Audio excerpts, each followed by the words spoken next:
My name is Joanna. I'm 24 years old, and I live with my parents and younger brother in a small house on the outskirts of Ohio.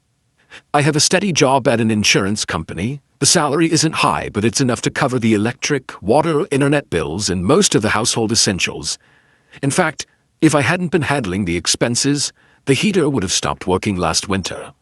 That Christmas Eve, I came home after my shift, still wrapped in my thick coat, with the scent of coffee lingering on my sleeves. The Christmas tree was lazily decorated with old string lights from 3 seasons ago. My mother, Diane, was setting down a plate of ham on the table. My father, Harold, was already sitting at the head of the table, holding a wine glass, staring at the ceiling light as if it held the answers to his life. Dinner started in a heavy, awkward silence broken only by the clinking of silverware and a faint Christmas song playing from the kitchen radio. I scooped some mashed potatoes onto my plate and smiled at my brother. Tyler. He's 17 this year. When my father suddenly slammed his knife down on the table, the sharp sound made me jump. Joanna? He said, locking eyes with me. You're a burden, and you can't live here anymore. I thought I misheard him. I froze. Well, my mother let out a dry, almost panicked laugh, like she was trying to pretend it was just a bad joke. But my father's stare was deadly serious. The room felt frozen. Tyler stopped mid-air, his fork still holding a piece of chicken. He stared at me, wide-eyed, as if he couldn't believe what he just heard. I slowly set my fork down. What did you just say? You heard me, he said, his voice low and firm. You've stayed here long enough. This is my house, and I'm saying enough is enough. You need to move out.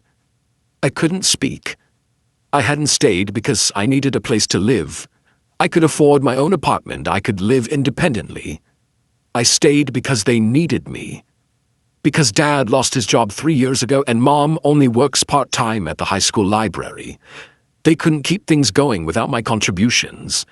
And now, on Christmas Eve, they were treating me like a freeloader. Mom opened her mouth, but Dad cut her off. I've made my decision, Diane. Tyler looked between them like they were strangers. If they can kick her out this easily... His voice cracked. Who's next? I took a deep breath. I didn't want a scene. I didn't need to shout or cry. If they wanted me gone, I'd leave. But they should be ready for the cost of that decision. I leaned back in my chair, staring at them. All right. Dad smirked slightly, like he'd just won some silent war in his head. Mom kept her head down, silent. Maybe she was stunned. Or maybe she stopped caring a long time ago. I got up and carried my half-eaten plate to the sink. I didn't want to spend another minute at that table. Before leaving the kitchen, I turned to Tyler and gave him a small nod. He was the only person left in that house I cared about.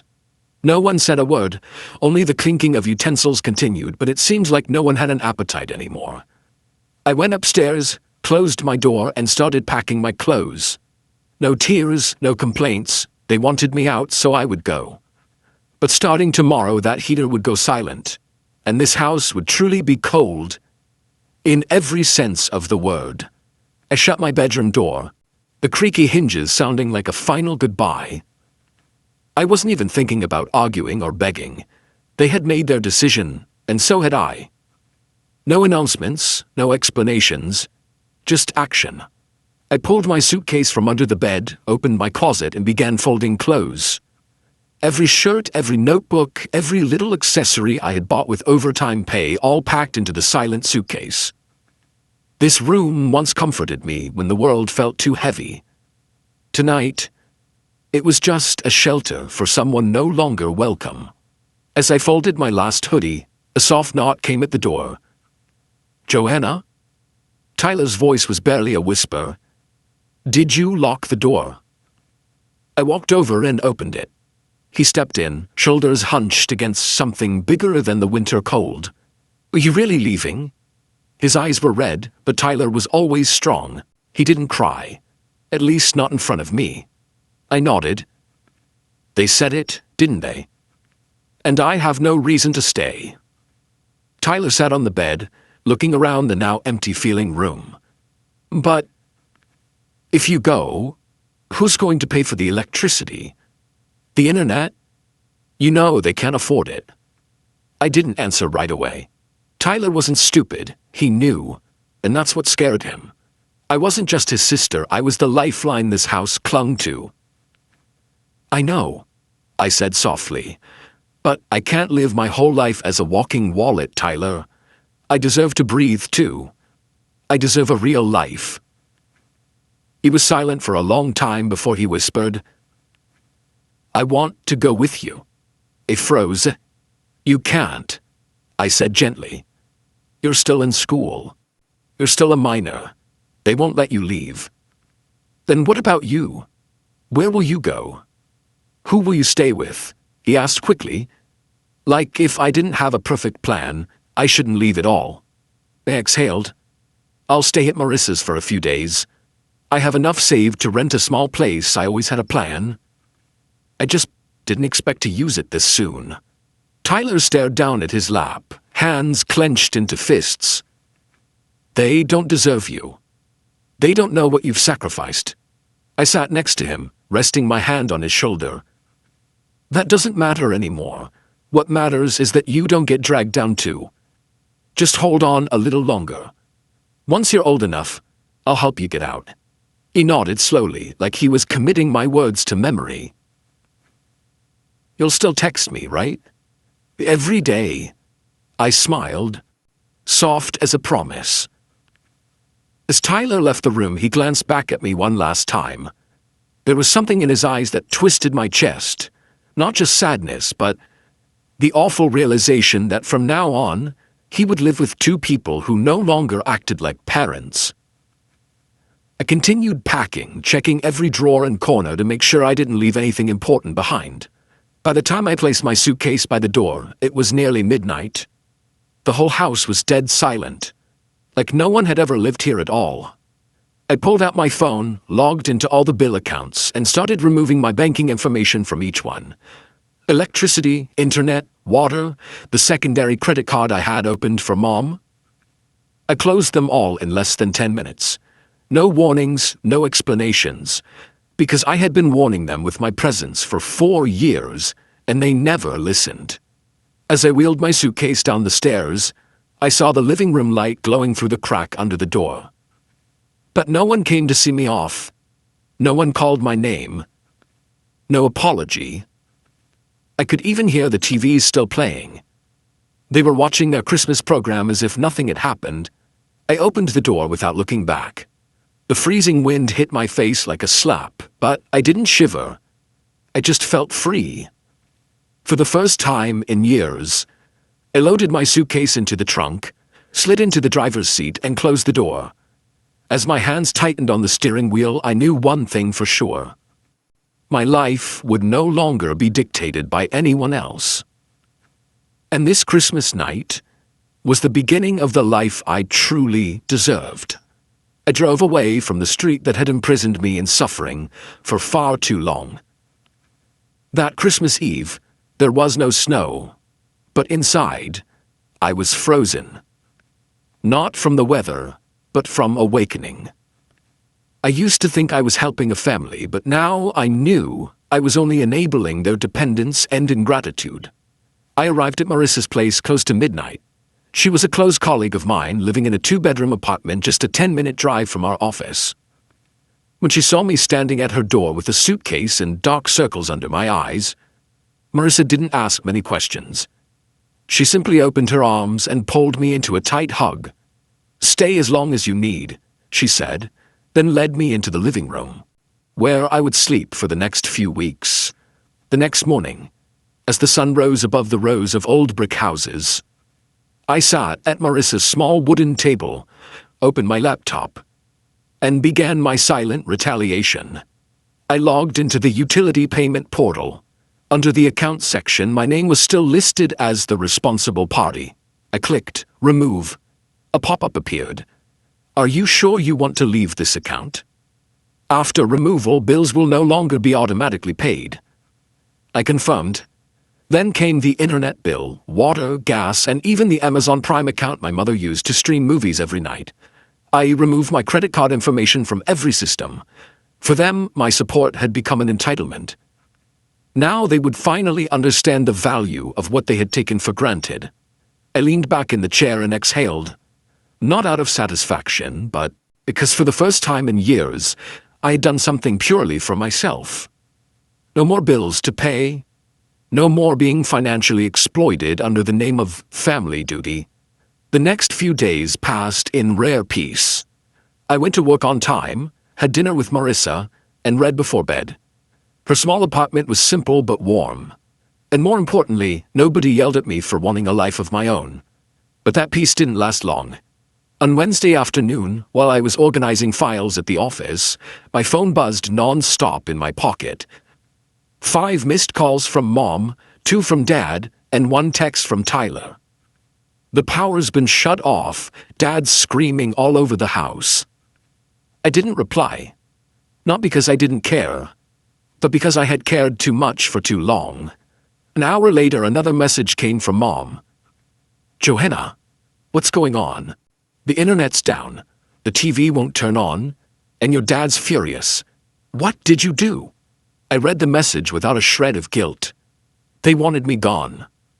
They shouldn't expect me to keep funding the home that no longer had a place for me. That night, while Marissa and I were making a simple dinner, the phone rang again.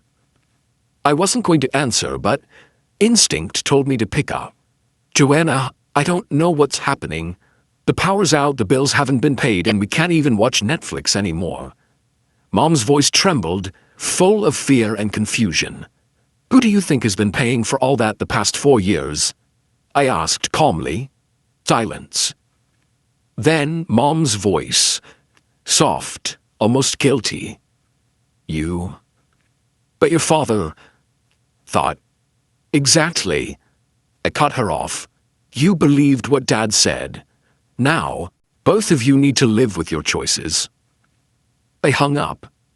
At the time, I thought it was over. I assumed once the services were shut off, they'd adjust. But I had underestimated Dad's dependence and pride. The next day, I got an email from the bank. Alert, suspicious login attempt from an unfamiliar device. I checked immediately. 3 failed login attempts, followed by a password reset request. My heart sank. One name came to mind, Dad. N. I called Tyler. His voice was low and tense. "Joanna, I think Dad's trying to get into your bank account. I saw him holding Mom's old notebook where she wrote down passwords." I gripped the phone tighter. "Thanks, Ty. I'll take care of it." I sat down and began changing every password. Bank accounts, emails, streaming services, even food delivery apps. Layer after layer of security went up, a silent message. I was no longer the obedient daughter they could control. I thought, after updating everything, activating 2-step verification, and removing all access, it would end. I hoped they would learn to fend for themselves. But I was wrong. My family didn't know how to live without someone to blame. And without me to target. They spiraled. 3 days after I left, Tyler texted during my shift. "Internet got cut off this morning. Last night, Mom had to cook on the gas stove because the microwave's dead. This morning, Dad punched the fuse box." I didn't reply. I simply put my phone down and took a deep breath. I knew that house was sinking into chaos. And I knew this was just the beginning. That night, leaving the office, I saw 6 missed calls from Mom. By the 7th, I picked up. Her voice was hoarse, crying, confused, furious. "Joanna, what have you done? The house is dark, no TV, no hot water. Your dad's losing it. What did you do?" I answered calmly. "I only turned off what I was paying for. From now on, you can take care of yourselves, right?" "You can't do this," Mom shrieked. "This is your home." I pressed my lips together, steadying my voice. "No. It's the place where Dad kicked me out. Remember? I'm just following orders." Silence. Only heavy breathing came through the line. Finally, she whispered, "Your dad thinks you're trying to get revenge." I let out a dry, exhausted laugh. "No, Mom. I'm just living my life. What bothers you is that I'm no longer living it for you." I hung up before she could say another word. I didn't need to explain anymore. They were used to my silent endurance. Now they would have to get used to my silent absence. The next morning, another alert from the bank. Suspicious login attempt. Possible fraud. Blocked. I didn't have to wonder. The only person desperate enough to hack into my accounts was Dad. I immediately called Tyler. He whispered when he answered, his voice full of worry. "Joanna, I think he's digging through Mom's old notebooks. He keeps yelling that he needs to get back what belongs to the family." I closed my eyes, feeling a painful tightness in my chest. "Did you see him using the computer?" "All morning. He keeps trying to log in and cursing when it fails." I chuckled bitterly. "Good. The alerts are working." "Joanna," Tyler said slowly. "He's starting to say weird stuff, like that girl thinks she's won, and I'll make her regret it." "I'm a little scared." I gripped the phone. "If anything strange happens, lock the doors and call me immediately. Got it?" "Got it. I'll keep my phone with me all night." I hung up, went back to my bank account, increased the security level, and blocked all foreign devices. I changed the password again, this time 16 characters long, packed with special symbols, and linked everything to fingerprint verification. No more loopholes. That night, I didn't sleep well. A gnawing unease sat heavy in my chest, a feeling that this wasn't over. And I was right. The next morning, just as I stepped out of the bathroom, Marissa called out from the living room. "Joanna, someone's banging on the door." I rushed out, hair still wet, and saw her tense face. "Who is it?" "Not sure, but he's pounding hard." I crept to the peephole. My heart dropped. It was my father. He stood in the hallway, fists hammering the door, eyes bloodshot, voice echoing. "Joanna, open up. You think you can just walk away?" Marissa looked at me, panicked. "Are you calling the police?" I nodded, already dialing 911. As the call connected, I stared at the shadow pounding outside and thought, "You pushed me out of your house. You don't get to force your way into my life now." I pressed the phone to my ear as Dad kept slamming against the door, shouting, "Joanna, you think you're so righteous. You think leaving solves anything." Marissa stood, trembling behind me, clutching the door key but frozen in place. I nodded reassuringly, then turned back to the phone. "Yes, he's my father. But he's threatening me and trying to break into my friend's apartment." The dispatcher stayed calm. "Officers are on the way. Stay inside and do not open the door. They'll arrive within 3 minutes." I hung up, my heart pounding but my hands steady on the lock. Through the peephole, I saw Dad pacing the hall, muttering, shouting, hammering the door. "Ungrateful. After everything I did for you." Marissa whispered behind me. "This has gone way too far." I nodded. "I know. But he needs to understand. He has no power over me anymore." The sound of sirens pierced the air. As red lights flashed down the stairwell, I heard the heavy steps of officers running up. One knocked gently on the door. "Police. Open up. Stay calm." I opened the door and stepped aside. The police officers entered, speaking firmly to my father. "Sir, you are disturbing the residents and causing a public disturbance. We need you to leave immediately." My father turned to them, his face flushed red. "She's my daughter. I have the right to talk to her." One officer kept his tone calm. "Not like this, sir. Your daughter called us because she felt threatened. If you don't leave immediately, we will have to act according to the law." "I'm not going anywhere," he roared, suddenly lunging toward me as if trying to force me to listen. I stepped back, my palms clenched, feeling my heart pounding wildly in my chest. Immediately the two officers restrained him. "Sir, please maintain your distance. She owes me. She has no right to treat me like this," he shouted, his voice twisted in rage. "I'm her father. I have rights."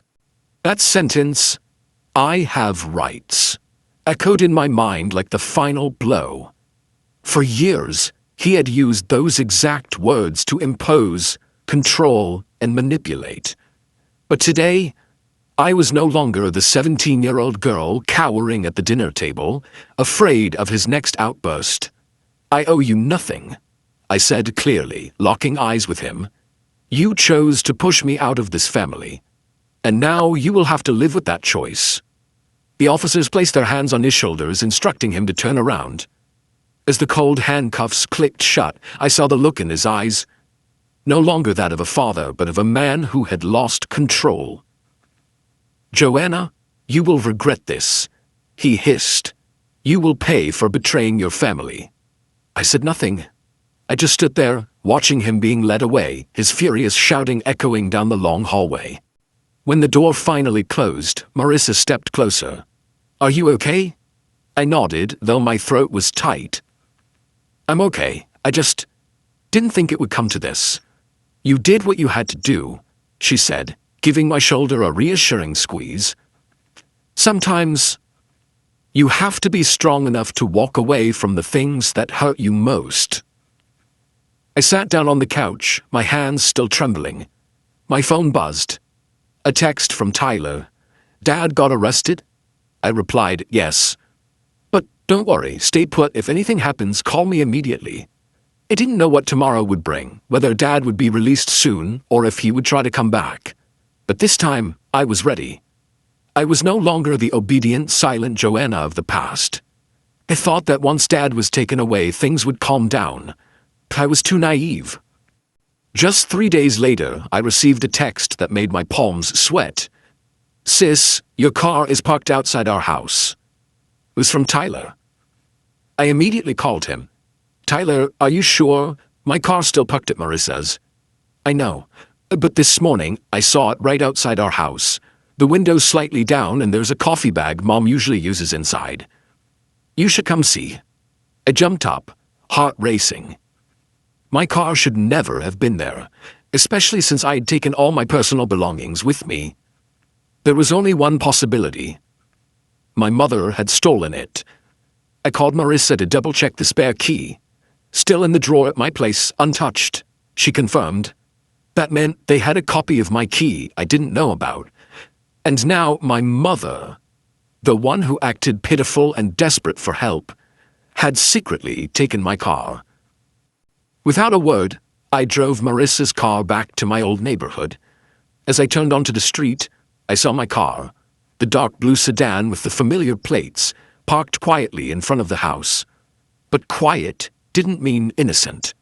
I pulled over, got out, and walked toward it. The door handle was dusty, but inside the driver's seat there was a water bottle, unfamiliar shoes, and even a grocery receipt dated 2 days ago, with my mother's name on it. I clenched my fists, staying calm, and called Tyler. "Are you home?" "Yeah."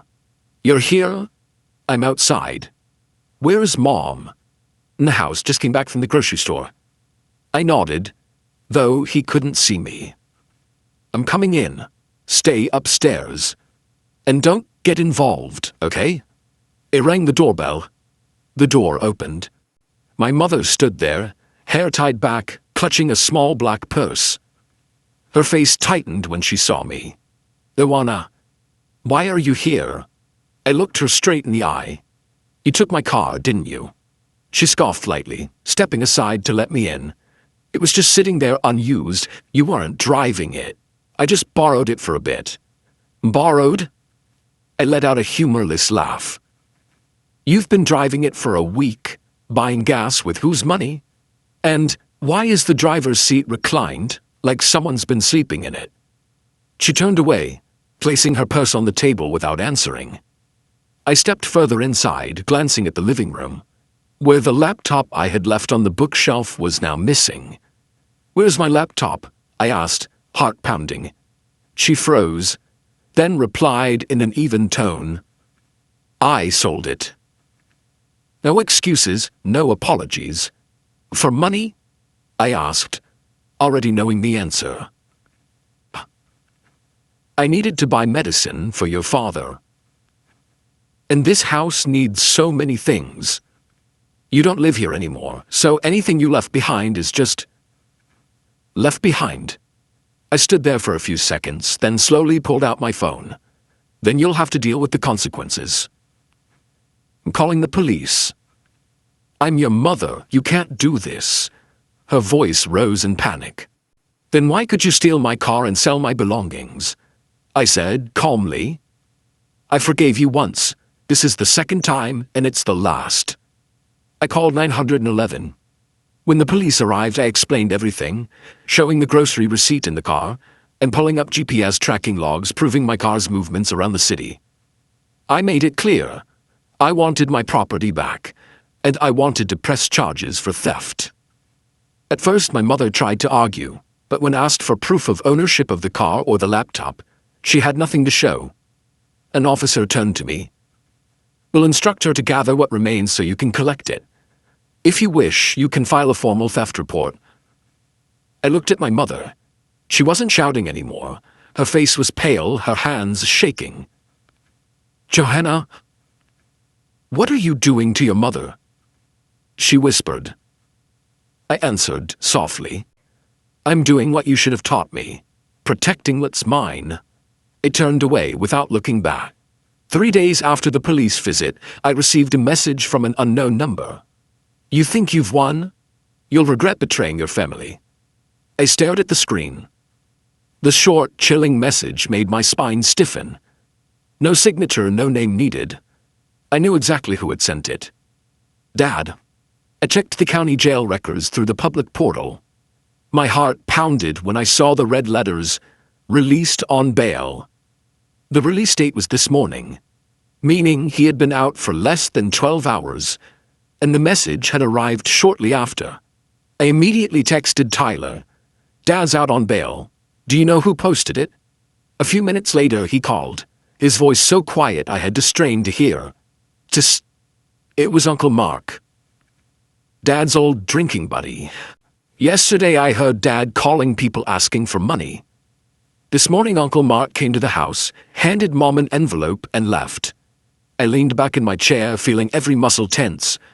Mark, the man who once made the whole neighborhood call the cops with his drunken parties. If he was the one who bailed Dad out, this wasn't just a rescue. It was an alliance. And maybe the beginning of something far worse. "Joanna," Tyler continued, "last night Dad said, he's going to make you feel what it's like to be pushed out of someone's life. I think he's planning something." I jumped up and left Marissa's living room. She was cooking, and when she saw my pale face, she panicked. "What's wrong?" "My dad made bail, and he just sent a threatening message." Marissa's face changed instantly. "Joanna, you can't stay here anymore. If he knows this address, you think he'll come back?" I asked, even though I already knew the answer. Someone like him doesn't accept defeat. He already got arrested once for storming this apartment. Now he's got nothing to lose. "You have to leave. Tonight." I bit my lip, clutching my phone tighter. Part of me didn't want to leave. I had found a little peace here. But my mind was clear. If I didn't leave now, something worse would happen. I nodded. "Give me a few hours. I'll pack." Marissa gave me a quick hug. That evening, I called a coworker named Nora, who had once offered to let me stay with her when she heard I didn't have a permanent place yet. I had turned her down before because I didn't want to burden anyone, but now there weren't many options. Nora immediately said yes. "Bring your stuff anytime. There's a spare room. You don't need to explain anything." I packed quickly and silently. Not much. Just a few clothes, my laptop, personal documents, the most important things.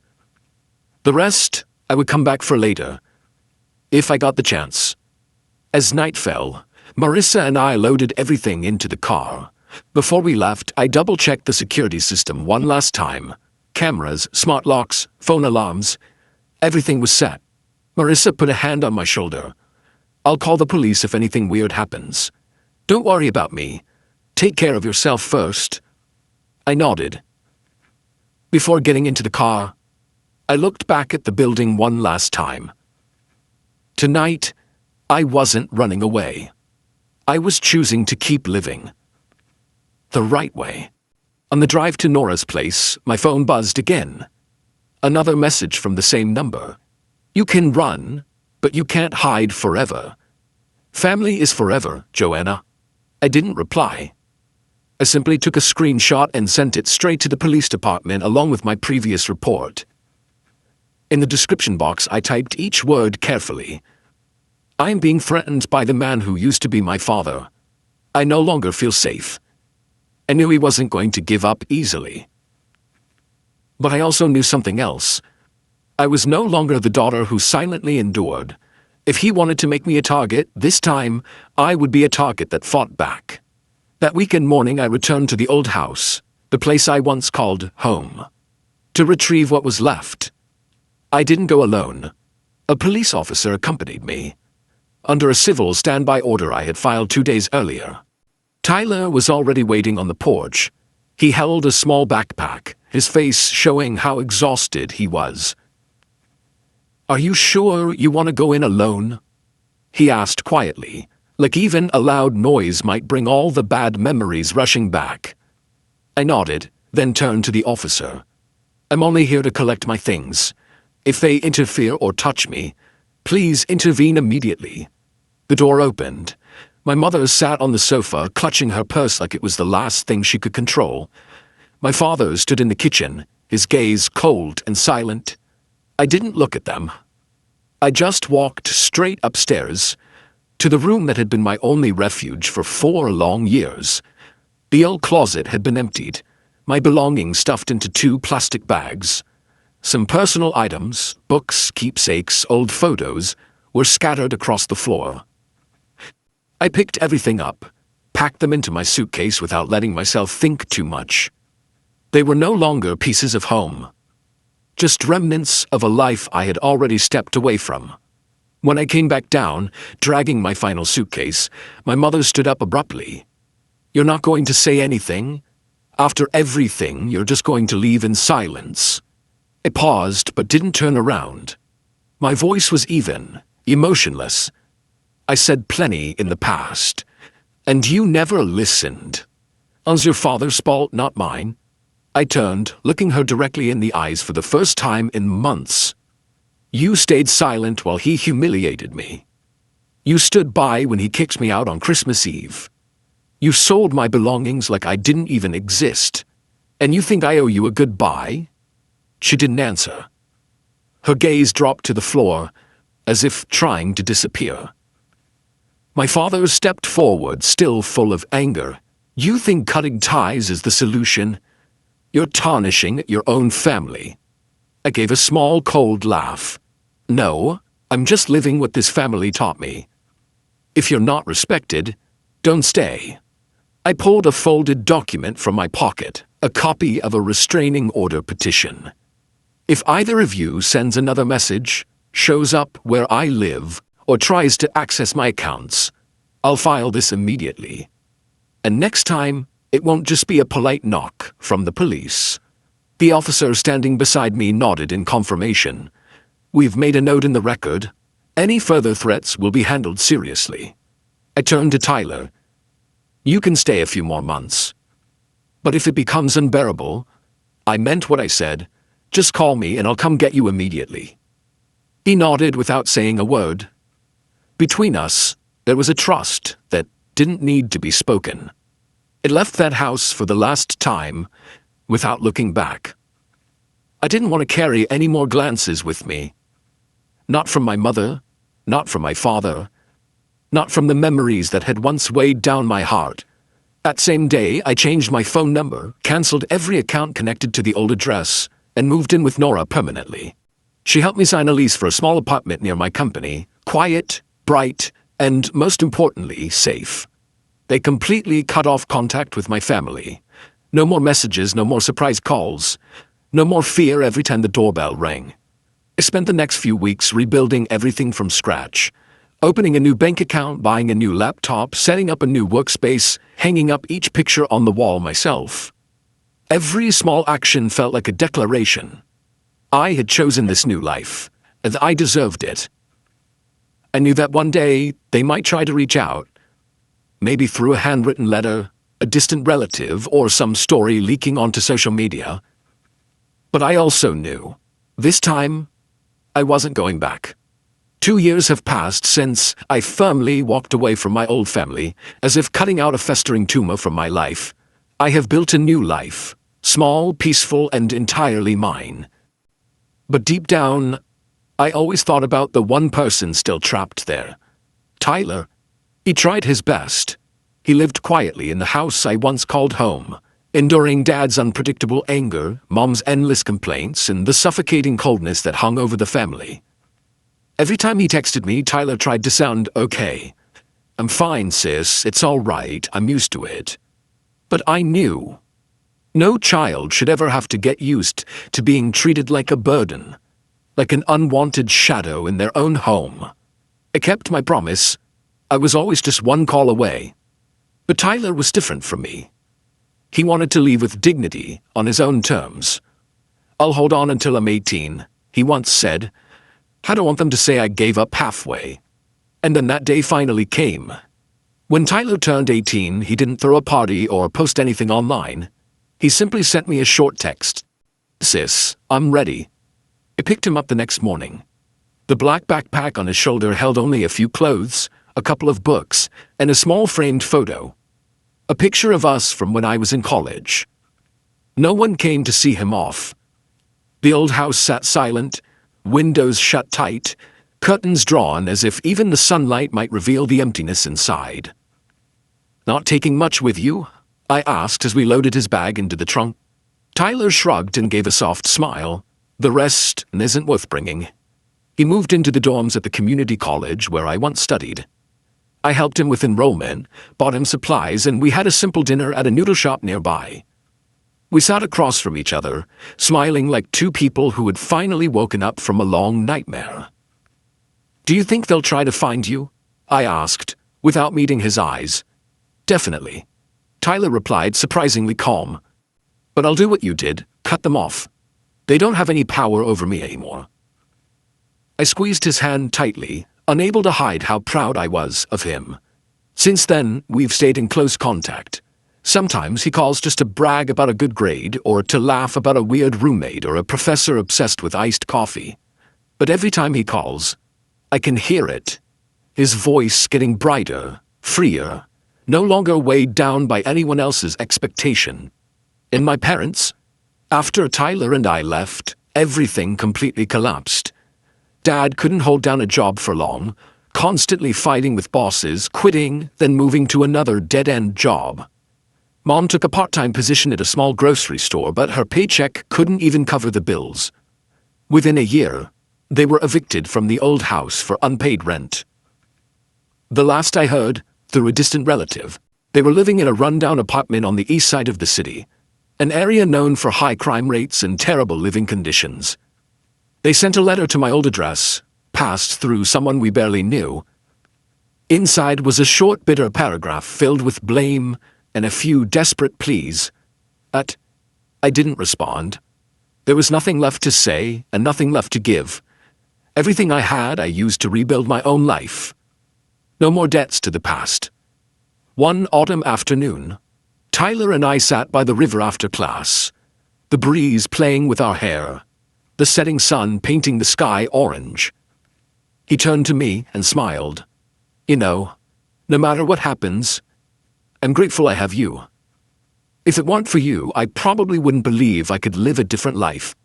I squeezed his hand and looked up at the vibrant sky. "And I know this for sure. Nothing is worth sacrificing yourself for people who refuse to change." We didn't need a traditional family. We just needed each other. Two kids who once lost their way. now walking forward on a path no one could force us off. Our story isn't just about leaving a toxic family behind. It's proof that we have the right to rewrite our own lives. Sometimes, to find peace, you have to let go of relationships that only bring pain, even if they're bound by blood. Happiness doesn't come from endless endurance. It comes from the courage to stand up and choose yourself, even if it means leaving with nothing but a suitcase and a brand new hope. What do you think about Joanna and Tyler's decision? Were they too harsh, or was it necessary for their own protection? Share your thoughts in the comments below, and don't forget to follow the channel for more emotional life stories.